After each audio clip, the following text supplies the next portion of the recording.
Boa tarde, meu nome é Miriam Bepler, sou da Igreja Batista Boas Novas. Estamos aqui no encontro de Déboras, mulheres que oram pelos filhos. Hoje nós vamos ler em Lucas, capítulo 15, dos versículos 8 a 10. Parábola da dracma perdida. Ou qual é a mulher que, tendo 10 dracmas, se perder uma, não acende a candeia?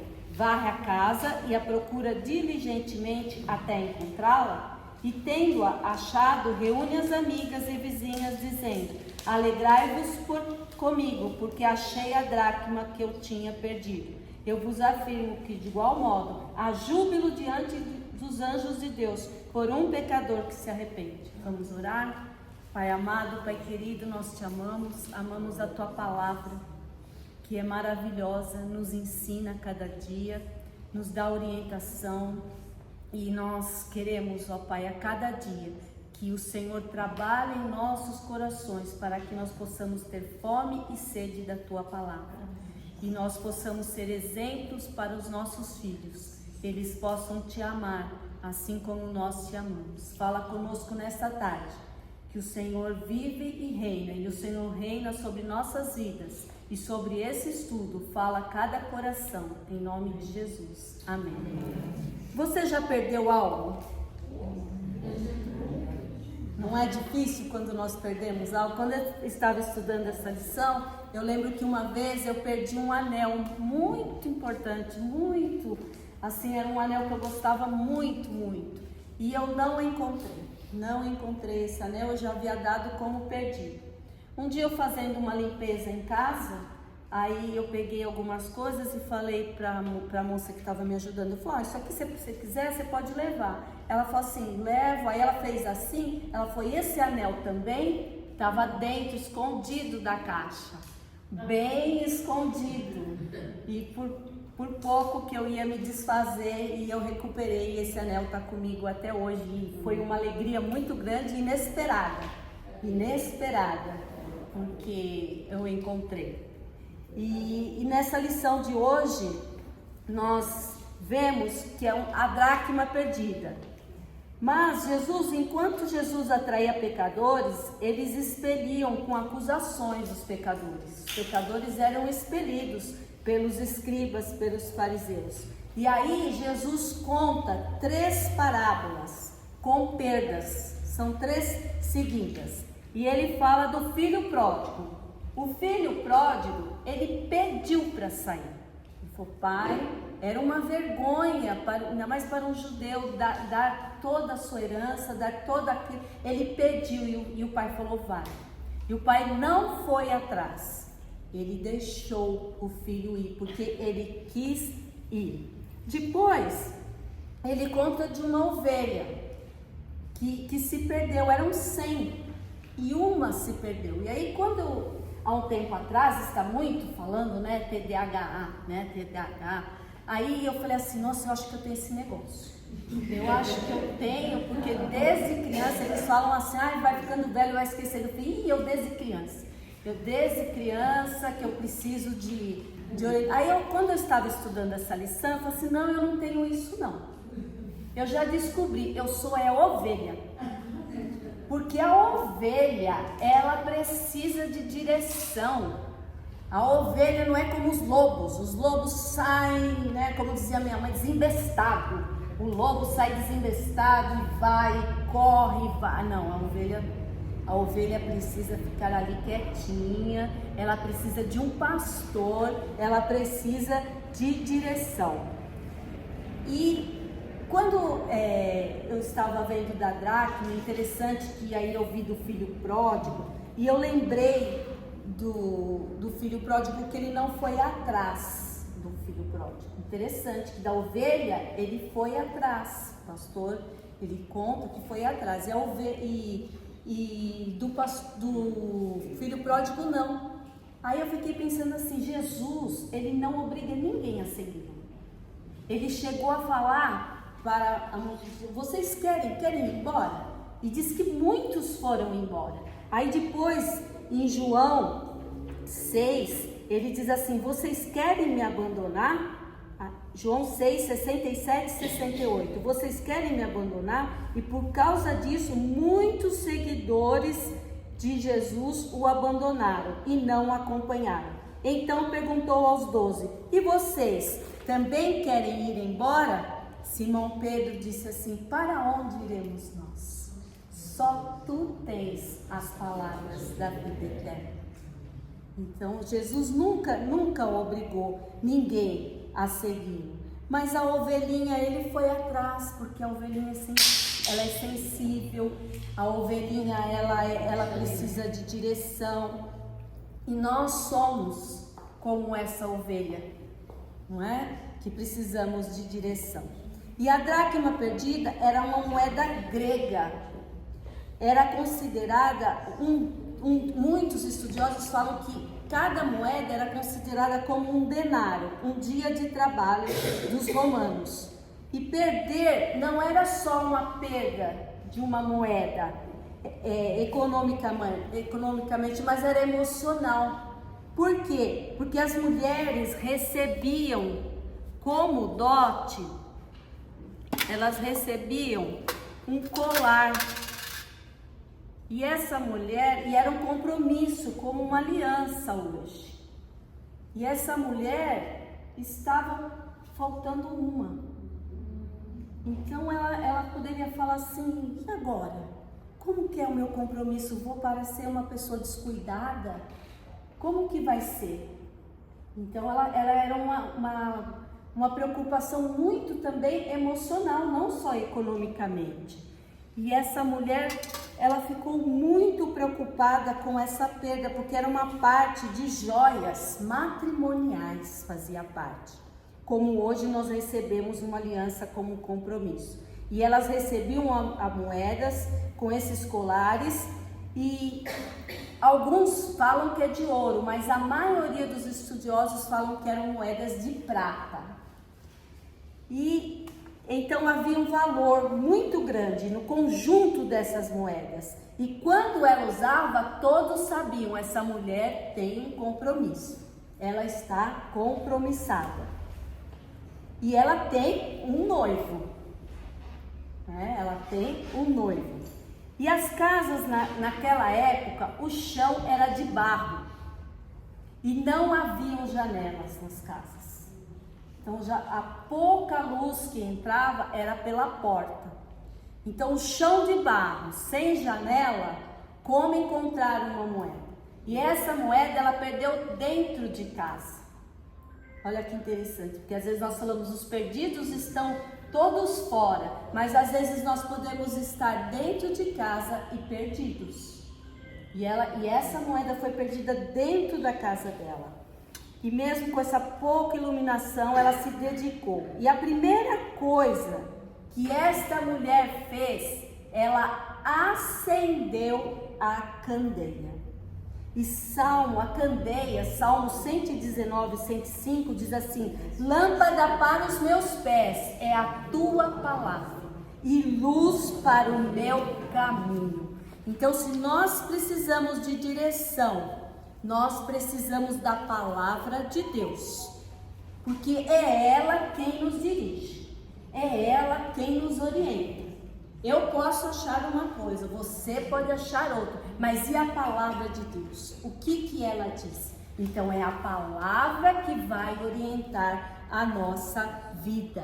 E quando Deus criou os céus e a terra era sem forma e vazia. E disse Deus: haja luz, e houve luz. Então a palavra do Senhor, ela é poderosa. Ela traz vida no meu coração, ela traz vida ao seu coração. Então nós precisamos ler essa palavra. Senhor, me ajude, eu não estou com vontade de ler, mas me ajude, eu preciso ler essa palavra, porque ela é lâmpada, ela é poderosa, ela traz luz para o meu caminho. Ela nos gera responsabilidade e às vezes nos mostra alguma bagunça na nossa vida. E às vezes eu falo assim, como é bom, é dolorido, mas às vezes você não sabe o que está errando, não é ruim. Você fala assim, eu estou fazendo alguma coisa que não está certo, mas aí você vai na palavra e a palavra mostra, é isso aqui que eu estava fazendo errado, porque ela ilumina, ela direciona, ela dá direcionamento para a nossa vida. Isso é maravilhoso, porque quando nós sabemos qual que é o erro, nós podemos mudar. Se nós não sabemos o que estamos fazendo errado, como nós vamos mudar? E a palavra de Deus tem esse poder de iluminar, de nos falar o que está errado. É necessário colocar luz dentro da nossa casa. Agostinho de Hipona, teólogo, ele disse assim que os dois conhecimentos mais importantes são o conhecimento de Deus e o autoconhecimento. E esta mulher estava em crise. E na crise nós precisamos olhar para dentro de nós. E eu preciso da palavra de Deus que ilumina, que oriente a nossa vida. E não adianta ficar correndo de um lado para o outro. Lembra o Esaú? Deus não falava com ele, ele ficou correndo de um lado para o outro, ficou correndo, e aí foi até ouvir o que não devia. Foi procurar até uma feiticeira que não agradava a Deus, de tanto que ele queria ouvir a Deus. Nós precisamos falar, Senhor, fala conosco. E se Ele quiser, Ele traz para falar conosco. Ele traz através da sua palavra, através da sua orientação. Então, fecha a porta do teu quarto quando eu estava estudando. Olha que interessante, nós devemos fechar a porta do nosso quarto, como diz a palavra, e pedir para o Senhor. Senhor, eis-me aqui. E diz a palavra que nós seremos grandemente recompensados. E vem em secreto e Ele te recompensará. Então, na crise, a primeira coisa que eu preciso fazer é procurar a palavra. A segunda coisa que essa mulher fez, qual que foi a segunda coisa? Ela acendeu a candeia e varreu a casa. Limpou, tirou tudo que era necessário, ela fez uma faxina. Muitas crises que nós temos é porque nós acumulamos sentimentos. Eu fiquei com raiva e não falo nada, eu falo assim, deixa pra lá. Não, eu tenho que chegar para Deus e falar assim, Deus, eu fiquei com raiva, Deus, eu estou muito brava, mas a tua palavra me ensina a perdoar. Então eu quero obedecer a tua palavra, me ajude a perdoar. Então nós precisamos dar nome aos nossos sentimentos, porque senão nós vamos ficando com raiz de amargura. Nós vamos sentir uma coisa, deixa pra lá. Não, nós temos que chegar diante de Deus. Deus, eu estou triste, mas a tua palavra nos ensina que o teu Espírito é que alegra o meu coração, que é o teu Espírito, então eu preciso do teu Espírito na minha vida. A tua palavra diz para eu me encher do teu Espírito, então eu preciso me encher e eu não estou conseguindo, porque eu estou triste. E dar nome aos nossos sentimentos diante de Deus, para que nós possamos também sermos sinceros com nós mesmos. O que eu estou sentindo? E essa mulher fez essa faxina. E aí quando eu estava estudando também, eu lembrei assim daquelas pessoas, sabe os acumuladores? Ai, que dó de jogar isso aqui, vou guardar. Ai, que dó de jogar isso aqui. Vai guardando. Chega um ponto que, quem já assistiu na televisão, que tem que vir ajuda. Tem que vir alguém de fora tentar convencer aquela pessoa, porque tem pessoas que não conseguem nem mais entrar em casa, de tão acumuladora que ela está. Tudo, ela vai ver e passa no lixo. Ai, esses potinhos, vou guardar esses potinhos. Ai, esse isopor, vou guardar esse isopor, imagina. E vai guardando aquele monte de isopor assim, ó. E vai acumulando. E às vezes nós estamos acumulando emoções. Eu estou com raiva, eu fico quieta. Sabe quando foi criado? Engole o choro. Aí engole, não fala, não fala, não fala. E tem uma hora que nós temos que chegar diante de Deus e falar: Senhor, eu estou triste, eu estou com raiva, está acontecendo isso, isso, isso. O salmista, no Salmo 75, ele chegou e falou: Senhor, todo mundo prospera, está todo mundo prosperando, todo mundo enricando, né? Na minha tradução, né? Todo mundo enricando, e eu aqui, pobre de marré, marré, marré, eu pobre de marré, marré. Aí, quando ele caiu em si, falou: mas eu sei que o Senhor tem preparado um lugar para aqueles que o amam. E as riquezas todas vão ficar, todas vão ficar. E aqueles que têm intimidade com o Senhor é que vão subir. As riquezas de nada vão adiantar no dia que a trombeta tocar. Porque a trombeta vai tocar. Nós vamos, glória a Deus. Vamos, né?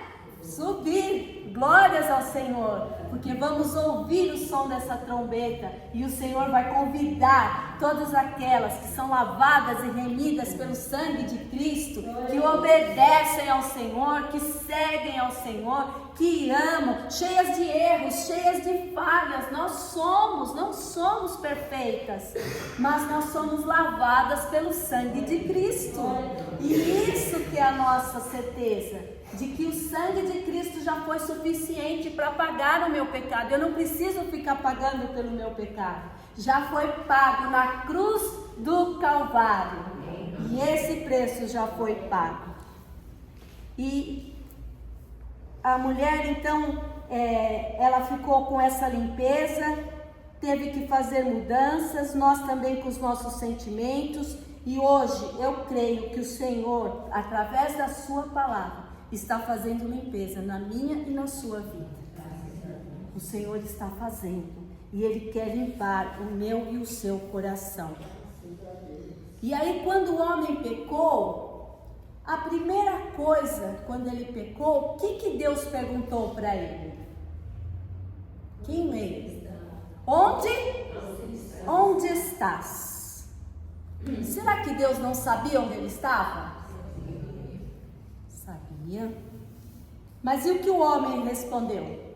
Ouvi a tua voz quando estava passando pelo jardim e fiquei com medo porque estava nu, por isso me escondi.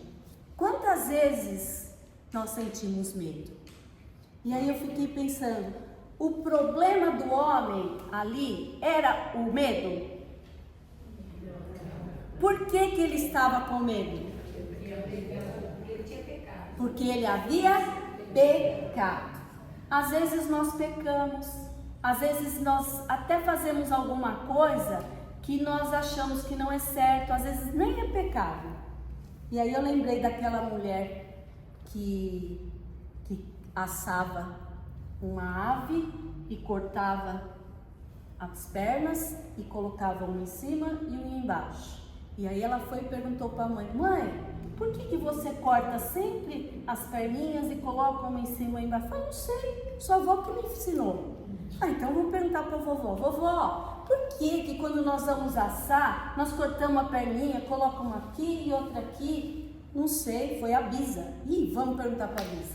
Bisa, por que a gente sempre corta quando vai assar essa ave, corta aqui, corta aqui? Ué, porque eu não tinha forma que cabia.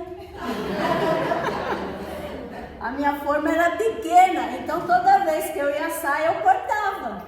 E a geração foi aprendendo e fazendo igual. Então, às vezes, nós estamos fazendo alguma coisa que nós achamos nem que é errado, mas é que é diferente, né? Não era errado cortar as pernas, era diferente. Né? Não havia problema nenhum, mas às vezes é pecado, às vezes é alguma coisa que nós achamos que vai acontecer, nem aconteceu, mas nós achamos que vai acontecer, e o medo vem, o medo chega. E aí esse homem, o que ele fez? Ele fez roupa para ele. O que ia valer essa roupa? Roupa do quê? De folha. Colocou umas folhas. O que ia valer essas folhas? Nada. não iria valer nada. Quanto tempo iria durar essa roupa?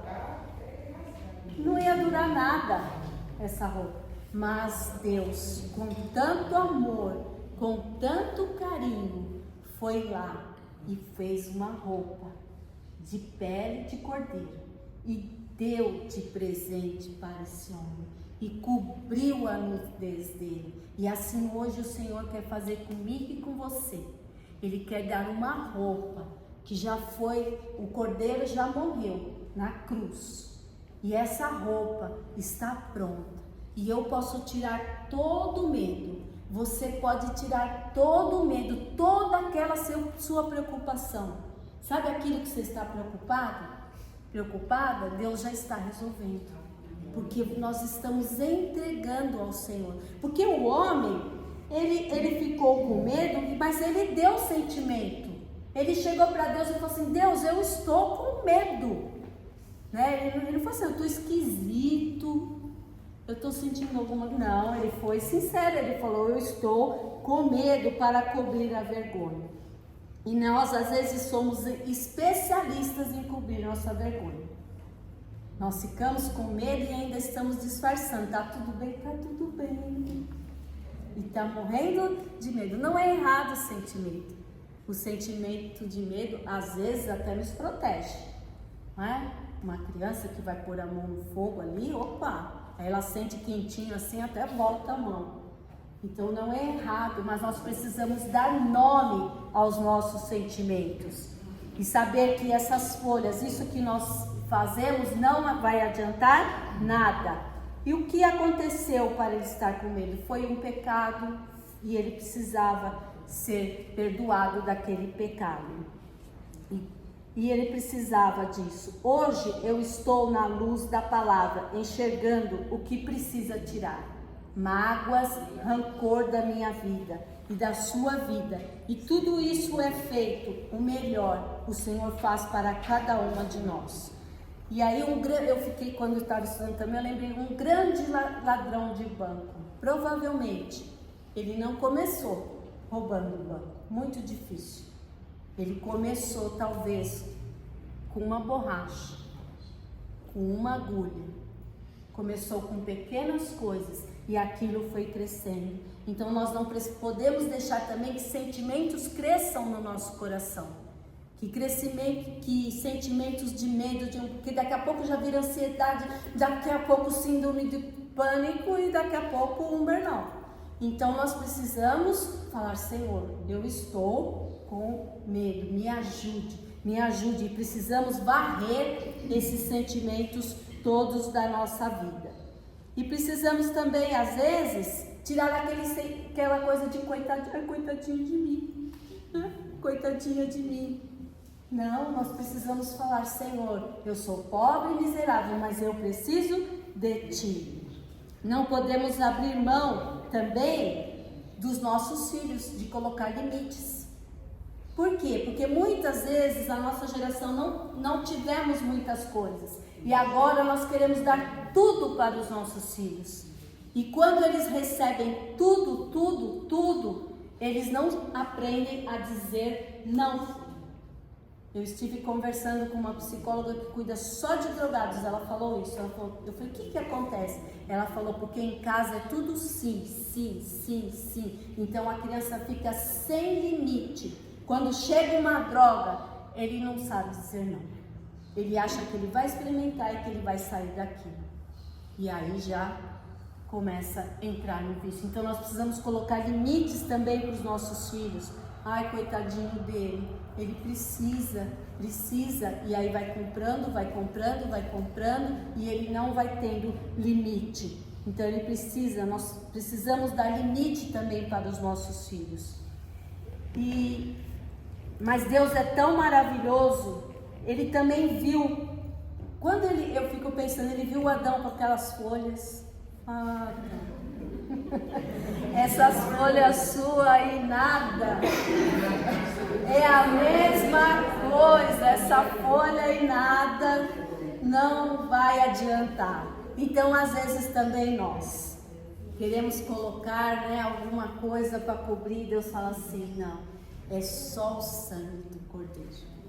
Ah, Senhor, eu podia fazer alguma coisa que não há nada que nós possamos fazer. É aceitarmos esse presente do Cordeiro na cruz e recebermos a veste do Cordeiro. E hoje Ele quer te revestir com essa veste, a mim e a você, essa veste que foi o sangue dele, que lava, nós somos lavadas e remidas pelo sangue de Jesus. E esse sangue maravilhoso nos dá paz, alegria e a certeza que nós possamos mandar embora todo medo, toda ansiedade, toda preocupação e saber que tudo está nas mãos dele. Senhor, tudo está nas tuas mãos. E aí Paulo, em Romanos 7,19 diz assim: o bem que eu quero fazer não faço, mas o mal que não quero, esse sim eu acabo fazendo. Ele relata a luta interna, que mesmo após a conversão, ele ainda é suscetível ao pecado e à tentação. Mas hoje o Senhor está te revestindo de uma roupa nova, de uma roupa maravilhosa, que é o amor, a graça dele sobre nós. Eu não mereço, você não merece. Adão também não merecia, mas Deus deu e ele recebeu. E hoje o Senhor está nos dando essa veste. E é uma roupa que protege, que limpa e que varre o medo e varre os traumas e tira todo o peso. E hoje eu não sou mais acumuladora. Você não é mais acumuladora. Hoje nós entregamos tudo para o Senhor. Hoje nós podemos zerar, porque a graça de Deus é sobre a minha e a sua vida. Eu não vou mais abafar e nem fingir, mas eu vou aceitar o perdão que o Senhor tem para mim. E eu sou curada. E depois que ela varreu, o que diz mais? Que ela varreu de qualquer jeito? Como que diz a palavra? Que ela varreu diligentemente. Ela não varreu de qualquer jeito. E diligentemente quer dizer zelo, amor profundo, não brigando. Sabe aquela mulher? Eu sei que aqui não tem nenhuma dessa. Eu sei que aqui não. Que pega a vassoura e fala assim: ai, só eu que limpo. Ai, e essa casa não para limpa. Ai, e tudo eu. E ai, e vai. Não. Agora não vamos ter, mas não tem nenhuma. Mas agora você vai pegar a sua vassoura e vai dizer: tudo que eu fizer, eu faço com amor. Tudo que eu fizer, eu faço para o Senhor, não faço para os homens. Mas tudo quanto eu fizer, eu vou fazer com amor. Quando o seu filho chegar, quando sua visita chegar, ele vai ver: olha que pessoa feliz, a minha mãe como é feliz, olha que alegria, porque você está preparando a casa ali com amor, com alegria, porque é isso. O Senhor não deseja que nós estejamos limpando a nossa casa, fazendo a nossa casa com murmuração e nem com tristeza. Mas hoje o Senhor quer nos chacoalhar. Olha que acordem, mulheres, e começa a colocar louvor, começa a colocar alegria, palavras de bênçãos. E quando o filho chegar até um pouco atrasado, que bom que você chegou, que bom que você está aqui. Você já viu a diferença da pessoa que às vezes chega atribulada e ela fala assim: ai, me perdoa, ai, também você não vinha. E a pessoa que chega e fala assim: que bom que você veio, que bom que você chegou. Então nós precisamos ser mulheres que fazem a diferença, não porque nós somos mulheres enganadoras, não, é que nós somos mulheres transformadas pela palavra de Deus. E a palavra de Deus me ensina eu fazer tudo sem murmuração. Tudo até limpar a casa.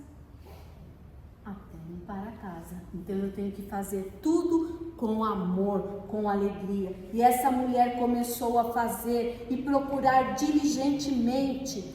E ela falou, nós precisamos fazer, e nós também precisamos fazer a mesma coisa. Não podemos nos relacionar em clima de guerra. Já foi perguntar para alguém e a pessoa já vem com pedras? Você vai perguntar alguma coisa e a pessoa já vem com a pedra na mão? Então esse cuidado que nós precisamos ter. Também tomar cuidado com a autocrítica excessiva. Às vezes tem pessoas que exigem muito delas mesmas. Tem que estar tudo perfeito, tem que estar tudo perfeito, tem que estar... E às vezes não dá para dar tudo perfeito. Você tem que chegar, a visita chegou antes, que bom que você chegou, me ajuda aqui. Né? Chegou antes do horário, né? Se ela chegou antes do horário, infelizmente, que bom que você chegou antes, me ajude aqui. Então nós temos que ser sinceras. Por quê? Porque nós não damos conta de tudo.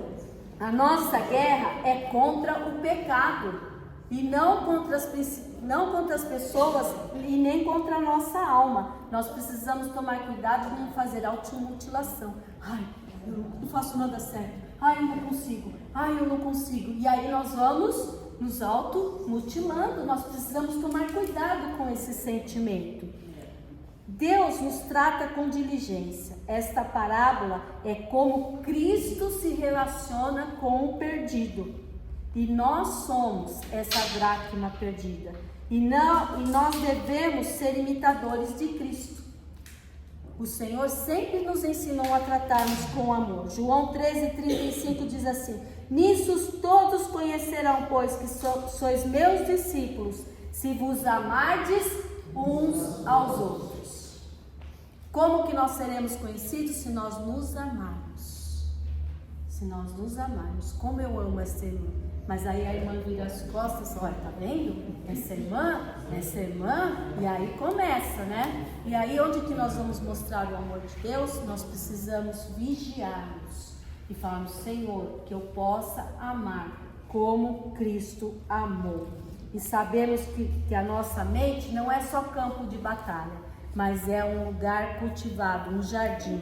Sermos diligentes nos traz saúde mental. Eu sou de Cristo e eu sou aquilo que o Senhor diz que eu sou.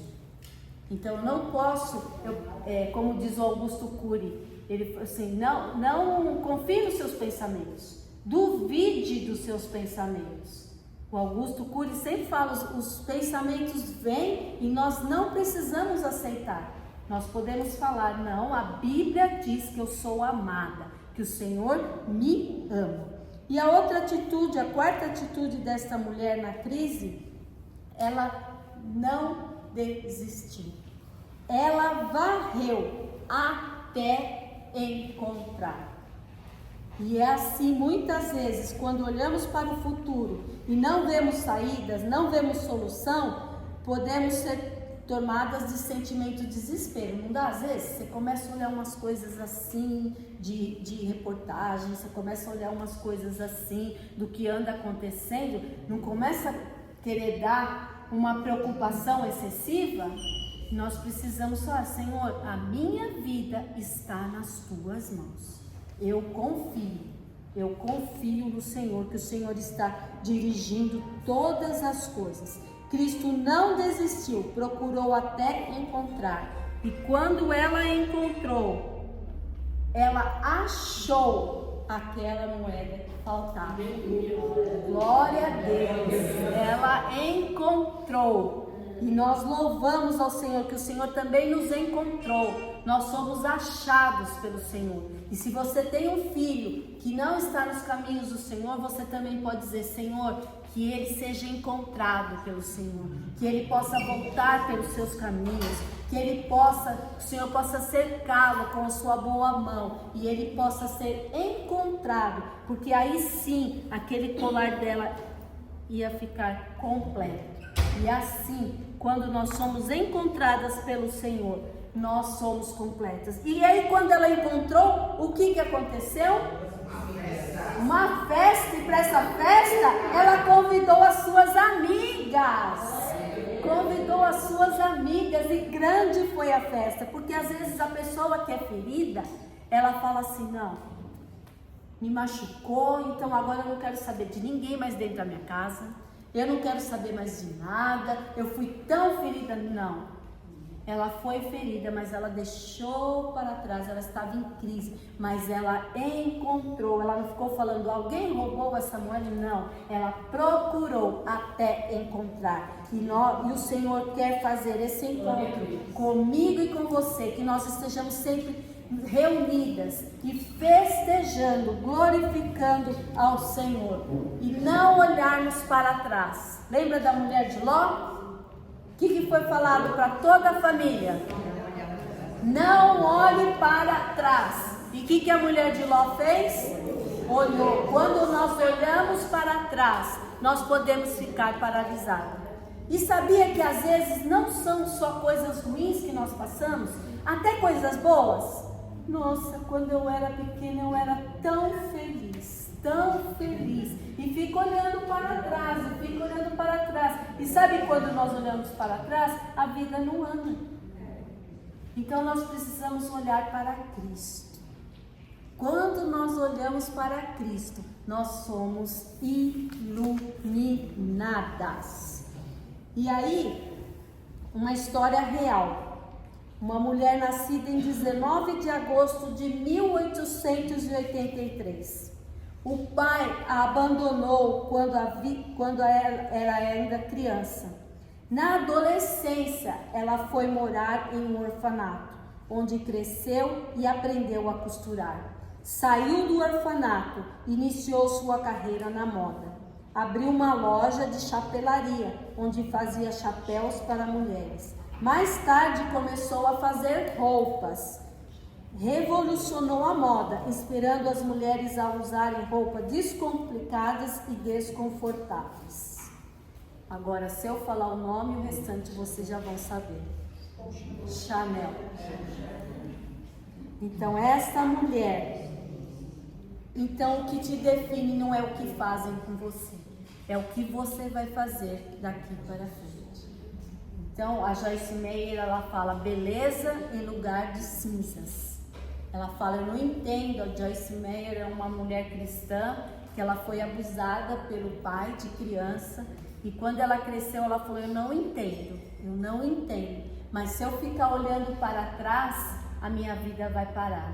Eu vou entregar essas minhas dores para o Senhor. E hoje ela é uma mulher maravilhosa, abençoadora, com mensagens no mundo inteiro. E o Senhor quer fazer da minha e da sua vida isso. Mulheres que levem mensagem de fé, mulheres que levam, eu estava perdida, mas o Senhor me encontrou. Eu fui encontrada, eu estava triste, eu estava com medo, mas o Senhor colocou alegria, tirou o medo do meu coração. E agora eu sinto paz, eu sinto alegria, porque eu era como uma dracma perdida, mas fui encontrada para a glória de Deus. Amém? Vamos orar? Pai amado, Pai querido, como é bom saber que o Senhor se importa conosco, que o Senhor nos procura, nos encontra, cuidando das nossas dores, das nossas feridas, e nós podemos ser curadas para ajudar outras pessoas a serem curadas, a serem salvas pelo sangue do Cordeiro. Nós te agradecemos, em nome de Jesus. Amém.